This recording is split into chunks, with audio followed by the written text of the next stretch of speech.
સુરતમાં પૂર્ણામાં આંજણા ફાર્મ વિસ્તારમાં જય નારાયણ ખાતા નંબર 48ના લુમ્સના ખાતામાં આગ લાગે છે। અફરાતફરી મચે છે। આગની જાણ થતાં જ ફાયરની ટીમ ઘટના સ્થળે દોડી આવી છે। આગ પર કાબુ મેળવવાના પ્રયત્નો પણ હાથ ધરાયા છે। આગ લાગવાનું ચોક્કસ કારણ હાલમાં સામે નથી આવ્યું, જો કે શોર્ટ સર્કિટના કારણે આગ લાગી હોવાનું હાલમાં પ્રાથમિક જાણકારી હોવાનું હાલમાં સામે આવી રહ્યું છે। જોઈ રહ્યા છો સુરતમાં આગની આ અવારનવાર ઘટનાઓ બની રહી છે। વધુ એકવાર આગની ઘટના સામે આવી છે।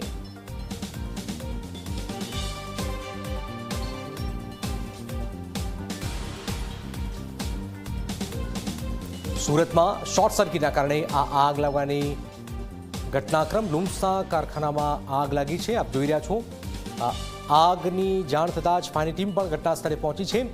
આગ પર પાણીનો મારો પણ હાલમાં ચલાવવામાં આવી રહ્યો છે। શોર્ટ સર્કિટથી આ આગ લાગવાની ખબર છે। આગ વિશાળ પાયે લાગી છે। પૂર્ણામાં આંજણા ફાર્મમાં લુમ્સના ખાતામાં આ આગ લાગવાની ઘટના છે। ફાયરની ટીમ ઘટના સ્થળે દોડી આવી છે। લોકોને બહાર પણ કાઢી દેવામાં આવ્યા હતા।